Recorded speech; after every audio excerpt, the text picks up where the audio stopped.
Perkenalkan, saya Muhammad Zidane. Saya Raga Muhammad.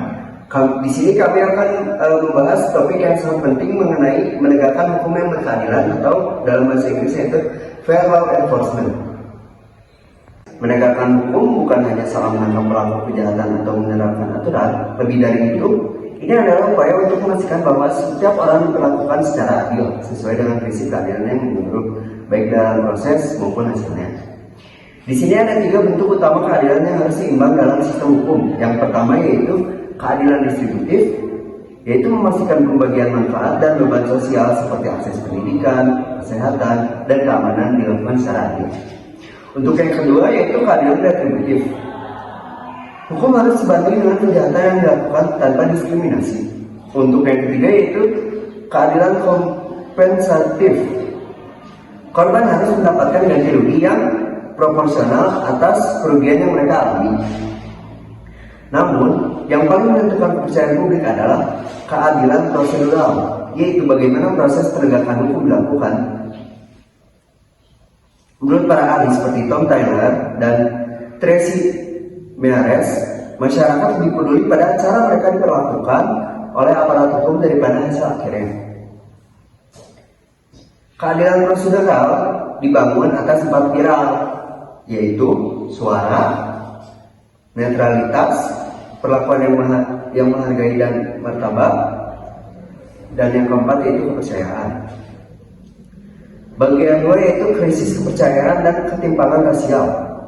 Sayangnya di banyak negara, terutama di Amerika Serikat, kepercayaan publik terhadap aparat penegak hukum sedang mengalami krisis. Data menunjukkan ketimpangan yang mencolok, seperti warna kulit hitam di penjara hampir 5 kali lebih banyak daripada warga kulit putih. Mereka juga 2 kali lebih mungkin ditembak oleh polisi. Yang terakhir, tingkat penggunaan narkoba di antara ras hampir sama, namun penangkapan terhadap warga kulit hitam jauh lebih tinggi. Kasus seperti George Floyd, Breonna Taylor, Jacob Blake bukan hanya insiden individu, tapi cerminan dari sistem yang tidak adil. Diskriminasi seperti slave patrols di masa lalu dan kebijakan Jim Crow. Akibatnya, komunitas minoritas merasa terlalu diawasi namun kurang dilindungi, sehingga kepercayaan terhadap polisi terus menurun.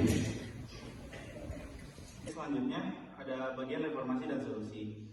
Untungnya berbagai upaya reformasi mulai dilakukan, seperti Illinois mengesahkan Safety Act yang melarang kekebalan hukum bagi petugas, mewajibkan pelatihan bias implisit, dan membuat database nasional untuk petugas yang bermasalah. Selanjutnya ada program Childhood di Oregon, mengalihkan panggilan darurat terkait kesehatan mental ke tenaga medis, bukan polisi, dan berhasil menghemat jutaan dolar serta menghindari kekerasan. Pelatihan keadilan prosedural di Chicago mengurangi keluhan warga sebesar 10% dan penggunaan kekerasan oleh polisi sebesar 6,4%. Reformasi ini menunjukkan bahwa perubahan budaya polisi dari penegak hukum menjadi pelayan masyarakat bukan hanya mungkin tapi juga efektif. Dan yang selanjutnya ada peran masyarakat dan masa depan. Namun reformasi tidak cukup hanya dari atas. Diperlukan kolaborasi antara aparat, masyarakat, akademis, dan pembuat kebijakan. Kita juga perlu mengalihkan sumber daya dari penegak hukum ke layanan sosial, pendidikan, perumahan layak, pelayanan kesehatan jiwa, dan lapangan kerja. Karena keamanan publik yang sejati lahir dari kesejahteraan, bukan hanya dari kekuatan. Di Indonesia, contohnya penegak hukum di kalangan nelayan matras justru lebih efektif ketika disesuaikan dengan budaya lokal dan kepercayaan spiritual. Mereka bukan hanya aturan kaku. Artinya, hukum harus hidup dalam konteks masyarakat, bukan dipaksakan dari luar.